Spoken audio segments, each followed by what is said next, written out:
आशा करता हूँ आप सब बहुत अच्छे होंगे। मेरा नाम है सिद्धांत अग्निहोत्री। स्टडी ग्लोस पे आपका बहुत बहुत स्वागत है।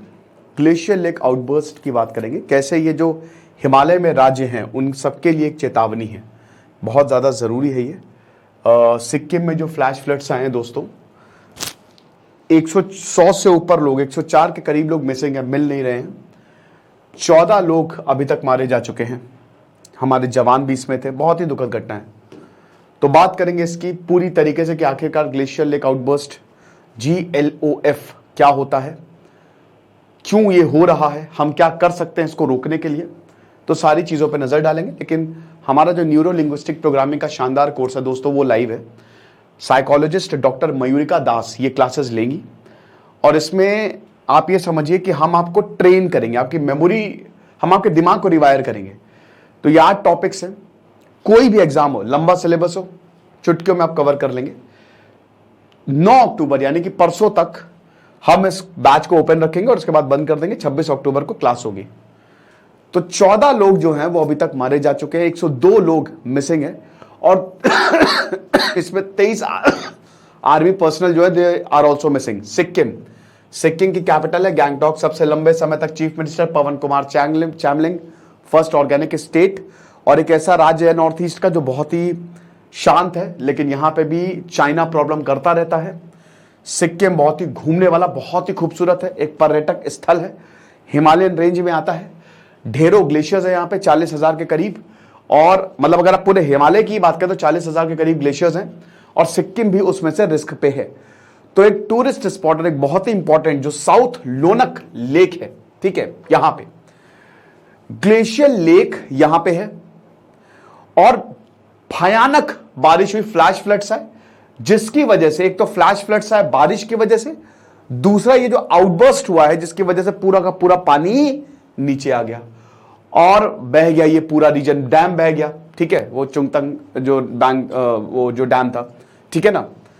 तीस्ता रिवर जो ऑलरेडी बहुत तबाही मचाती रहती है सिक्किम में, सिक्किम नेपाल में तीस्ता रिवर जो है, क्योंकि जो स्लोप है ना, स्लोप भाई देखो हिमालयन रिवर है तो स्लोप बहुत ही एकदम तगड़ा है, तो बहुत तेजी से ये रिवर आती है और उसमें और ज्यादा पानी आ गया। तो जब पानी आएगा तो ये तो बहाएगा ही ना सिक्किम को, ऊपर से फ्रेजाइल रीजन है ये बहुत ज्यादा। क्लाइमेट चेंज की वजह से टेम्परेचर राइज हो रहा है, ग्लेशियर्स पीछे हटते जा रहे हैं। तो जो 4 डिस्ट्रिक्ट है, मंगन, गैंगटॉक जो कि कैपिटल है सिक्किम की, पक्योंग और नामची, पूरी तरीके से यहां पे फ्लड आया है इन चारों डिस्ट्रिक्ट में, समझ रहे हो, जिसकी वजह से तबाही मची है इस राज्य में। और ये दोस्तों आंकड़ा ऊपर ही जाता जा रहा है, जो मौत का आंकड़ा है, ठीक है।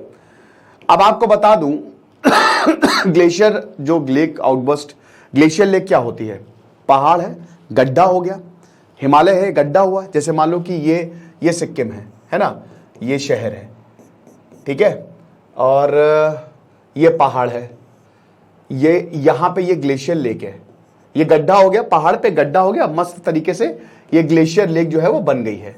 ऐसे इसको मैं अच्छे से बनाता हूं, ठीक है। जैसे ये पहाड़ है ना, ये ग्लेशियर लेक है, पानी है ये, ठीक है, और ये जो है ऐसे नदी टाइप की नीचे आ रही है और ये शहर है पूरा का पूरा। अब अगर बहुत सारी बारिश होगी तो ये जमा हुआ है, ठीक है, फ्रंटल मोरेन इसको कहते हैं, ये टूटेगा तो सारा का सारा पानी जो है वो नीचे आएगा। बारिश होने की वजह से बहुत सारा पानी नीचे आ जाता है, ग्लेशियर्स पिघलने की वजह से बहुत सारा पानी नीचे आ जाता है। पानी आएगा तो छलक के ये वाली बाउंड्री ब्रेक हो जाएगी और सारा पानी नीचे आएगा जिसकी वजह से सारे जो गांव हैं या आपके जो शहर है वो बह जाते हैं, ठीक है ना।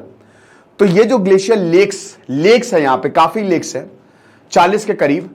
तो साउथ लोनक लेक भी इसका एक पार्ट है और बहुत सारा पानी जो है, क्योंकि लगातार पानी इसमें बढ़ता गया अनस्टेबल आइस की वजह से, बारिश की वजह से, और वो सारा का सारा पानी तोड़ ताड़ के नीचे आ गया, सारे बैरियर्स तोड़ ताड़ के। अब जैसे ही वाटर जो है वो नीचे आया, जितने भी नीचे डाउन स्ट्रीम मतलब नीचे वाला एरिया, वो जितने भी नीचे वाले एरिया थे सबके सब डूब गए और बहुत सारा पानी अभी भी। और जितनी बारिश होगी प्रॉब्लम।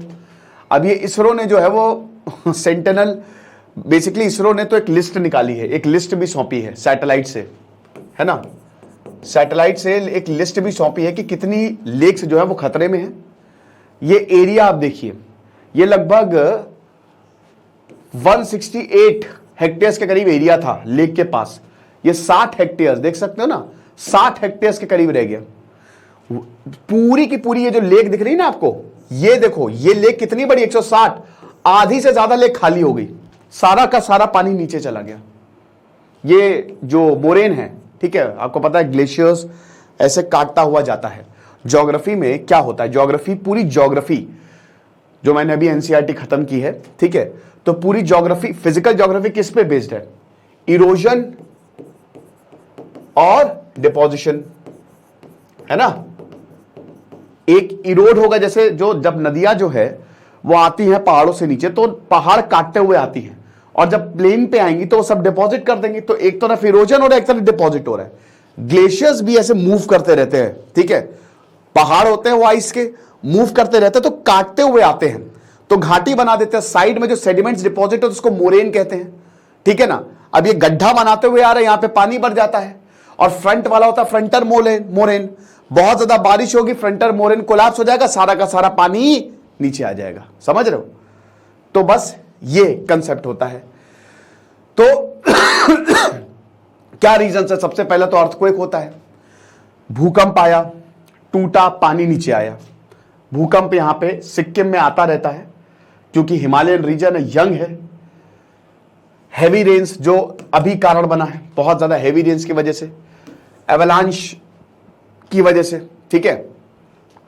और उसके बाद ये स्टीप, ये जो लेक्स होती हैं ये माउंटेनियस रीजन पे बहुत ही स्टीप होती हैं, तो लैंडस्लाइड, आइस एवलांचेस जो हैं वो डायरेक्टली लेक में गिर गया, बहुत बड़ा टुकड़ा लेक में गिरा, और अगेन बैरियर टूटा, सारा का सारा पानी नीचे, जिसकी वजह से पूरे के पूरे डैम जो है, ये नेचुरल डैम है, डैम मतलब बंद, पानी को रोका है ना, तो डैम टूट गया, नेचुरल, नेचर ने खुद ही बना दिया भाई, फ्रंटर मोरेन, ठीक है। डैम टूटा तो सब कुछ नीचे आ गया, ये चीज है। अब ग्लोबल टेम्परेचर लगातार बढ़ता जा रहा है। अगर हम सिक्किम हिमालय की बात करें, एक तो ग्लेशियर जो है वो पीछे जाते जा रहे हैं, टेम्परेचर 1.5 डिग्री सेल्सियस का बढ़ने का मतलब एवरेज, मतलब ये हिमालय रीजन में 2.5 डिग्री सेल्सियस तक बढ़ेगा, यानी कि ग्लेशियर्स हट रहे हैं। ग्लेशियर्स का पानी जो है वो ग्लेशियर्स पिघल के यही इसी में गिरते जा रहे हैं, क्योंकि ये ग्लेशियर लेक ये है और ये बहुत बड़ा ग्लेशियर है, तो ये लगातार जो है पानी पिघल के इसमें आता जा रहा है, तो ग्लेशियर्स का साइज कम होता जा रहा है, यही ग्लोबल क्लाइमेट चेंज की वजह से, तो ये इंक्रीज होते जा रहे हैं, और इसी वजह से ग्लेशियर लेक आउटबर्स्ट का खतरा भी बढ़ता जा रहा है। तकरीबन 300 के करीब ग्लेशियर लेक्स है खाली सिक्किम हिमालय में, है ना, और अगर आप टोटल देखोगे तो 40,000 के करीब लेक्स है। ओके, तो सिक्किम स्टेट डिजास्टर मैनेजमेंट की अगर बात माने हम, ठीक है, और 10 तो वल्नरेबल हैं, जो ग्लेशियल आउटबर्स्ट हुआ है उसमें 10 तो वल्नरेबल हैं। इसरो ने पूरी लिस्ट सौंपी है कि इन लेक्स पे काम करिए क्योंकि ये खतरनाक है, और ये कभी भी अगर इनमें कुछ भी अनहोनी हुई, जैसे अभी बारिश हुई, अगर आगे आने वाले समय में इनमें भी बारिश हुई तो यहां पे भी ऐसा ही याद होगा आपको, पिछले साल उत्तराखंड चमोली में आया था। हिमालय रीजन पूरा वल्नरेबल है भाई, वहां पे इन्वायरमेंटल असेसमेंट तो होता नहीं है। एक तो सबसे पहले तो यही करना चाहिए भाई, हिमालय में तुम कुछ भी चीज बना रहे हो तो पहले जोशीमठ 2 डूब गया, पूरा खत्म हो गया, तो पहले देखो कि इन्वायरमेंट ठीक है वहां पे, क्योंकि देखिए पेनिनसुलर इंडिया जो है, अरावलीज, विंध्यन रेंज, वो सब क्या है अभी इंस्टेबल है, मतलब जो पेनिनसुलर इंडिया है, नीचे वाला इंडिया है, वहां पे कुछ भी नहीं आने वाला, ना भूकंप आएगा ना वॉल्केनो, कुछ वो स्टेबल है, पुराना हो गया। लेकिन हिमालय अभी तक, इंडियन और यूरेशियन प्लेट आपस में अभी तक टकरा रही हैं, और हिमालय जो है वो बढ़ता जा रहा है, तो वो अनस्टेबल है। अब प्रॉब्लम ये है कि जब भी इन्वायरमेंटल असेसमेंट लोग करने जाते हैं तो यहां पे डेवलपमेंट डेवलपमेंट डेवलपमेंट, सरकार को पैसा चाहिए, सबको पैसा चाहिए, तो सब चीजें दरकिनार की हुई है उन्होंने। तो ये एक बहुत बड़ा रीजन है। अगर आप सस्टेनेबल डेवलपमेंट पे ध्यान दो तो सही है, लेकिन यहां पे ऐसा कुछ हो ही नहीं रहा है। सिक्किम फॉरेस्ट और एनवायरमेंटल डिपार्टमेंट ने ये रिपोर्ट छापे और बोला कि जो लेक का एरिया है पिछले 50 सालों में वो लगातार बढ़ता गया है। और ग्लेशियर, ये जो लोनक लेक थी ना, ये भी, इसको भी हमने काफी समय ऑब्जर्व के लिए रखा था। अब इसका जो एरिया है ये 1.5 गुना ज्यादा बड़ा है। साउथ लोनक का जो एरिया है वो 2.5 गुना 1989 में जितना एरिया था उससे 2.5 गुना ज्यादा बढ़ गया है। तो पानी छलक के नीचे आएगा ही आएगा, तोड़ ताड़ के नीचे आएगा, वो प्रेशर झेल ही नहीं पाएगा। ऊपर से अर्थक्वेक जो आया 4.9 मैग्नीट्यूड 1991, इसने भी फिर 18 सितंबर 2011 70 किलोमीटर जो लेक्स का एरिया है और बाकी जो अर्थक्वेक है इसकी वजह से और GOLF जो है वो ट्रिगर हुआ है ना, ये चीज है। तो अब बड़ी बात यह है कि जो एक्सपैंड हो रहा है साउथ लुनक लेक, क्या सिक्किम सरकार ने उसको टैकल किया? क्या उसने कुछ इंतजाम? 2016 में Sikkim state disaster management authority और Sikkim department of science and technology and climate change, उन्होंने बोला कि लेक का पानी निकालो, पानी भर गया तो लेक का पानी निकालो, ठीक है। तो जो सोनम वांगचुक है, एक्चुअली कैमरा अपने आप ही ऑफ हो गया था, मूड खराब हो जाता है गुरु। तो जो सोनम वांगचुक है उन्होंने कहा कि भाई पानी निकालो, तो 130 से 140 metre long high density polyethylene pipe डाला गया, पाइप से पानी निकाला लेक से, ठीक है ना। और उसके बाद 150 लीटर ऑफ वाटर पर सेकेंड ये पानी निकाला गया। इस तरीके के कुछ पाइप पड़े थे, लेकिन क्या इनसे फायदा हुआ? इनसे फायदा हो ही नहीं सकता। ऐसा इस तरीके से जो है वो सिस्टम जो है वो काम करता है, पाइप ऐसे बिछाए जाते हैं और पानी जो है वो वहां से निकाला जाता है, वाटर लेवल को कम किया जाता है। लेकिन जैसा कि हमने बताया कि ये बहुत ज्यादा काम नहीं करेगा। कुछ मैंने अपने भी नोट्स बनाए हैं, ठीक है। एक तो जैसा कि हमने बताया कि क्लाइमेट चेंज एक बहुत बड़ा कारण है, और ये टाइम्स ऑफ इंडिया का एडिटोरियल मेरे सामने खुला हुआ है कि जो एक्सट्रीम वेदर कंडीशंस हैं, प्रेसिपिटेशन जो लगातार होता जा रहा है और जो ग्लेशियर्स जो हैं वो लगातार घटते जा रहे हैं, ये ग्लेशियर लेक आउटबर्स्ट आने वाले समय में दोस्तों बहुत ज्यादा आपको देखने को मिलेंगे। हाइड्रो पावर प्रोजेक्ट्स की अगर बात करें, देखिए भारत में जो अभी हम मैक्सिमम एनर्जी 55% के करीब एनर्जी, और टोटल देख ले तो 80% के करीब एनर्जी हम कोल से निकालते हैं। तो हाइड्रो पावर प्रोजेक्ट बहुत ज्यादा जरूरी है। अब यहां जो डैम बहा है वो हाइड्रो पावर प्रोजेक्ट, अब मैंने क्या बताया कि ये बहुत ज्यादा जरूरी है। एक तो तीस्ता रिवर एकदम स्लोप पे है, तो वो आएगी तो बहुत तेजी से वो आपको पानी देगी, जिसकी वजह से टरबाइन घूमेगा और जिसकी वजह से आपको बिजली मिलेगी। लेकिन दिक्कत यहां पे बहुत बड़ी ये है कि इन्वायरमेंट को एसेस करना चाहिए।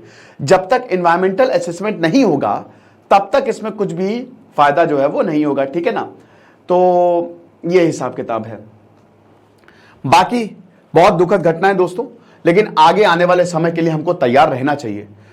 अब यहां पे सब कुछ बढ़िया चल रहा था, अभी फेस्टिवल का टाइम है, अभी तो पितृपक्ष चल रहे हैं, फिर नवरात्र शुरू हो जाएंगे, फिर दिवाली आ जाएगी। आप देखिए अक्टूबर में हल्की हल्की ठंड हो गई है, लेकिन फिर ऐसी घटनाएं और एकदम से ही होती हैं। तो कल को कोई बहुत बड़ी घटना ना हो जाए तो सरकार को इस पर ध्यान देना पड़ेगा। और ये एक वार्निंग है जितने भी हिमालयन, क्योंकि उत्तराखंड हो गया, हिमाचल प्रदेश हो गया, कश्मीर हो गया, आपका नेपाल हो गया, और सिक्किम तो है ही है, और कुछ नॉर्थ ईस्टर्न स्टेट्स, वो सब इस हिमालयन बेल्ट में आते हैं। तो हमको ध्यान देने की जरूरत है। बाकी आप NLP के कोर्स को जरूर अवेल करें, आपको बहुत ज्यादा फायदा होगा। Thank you so much.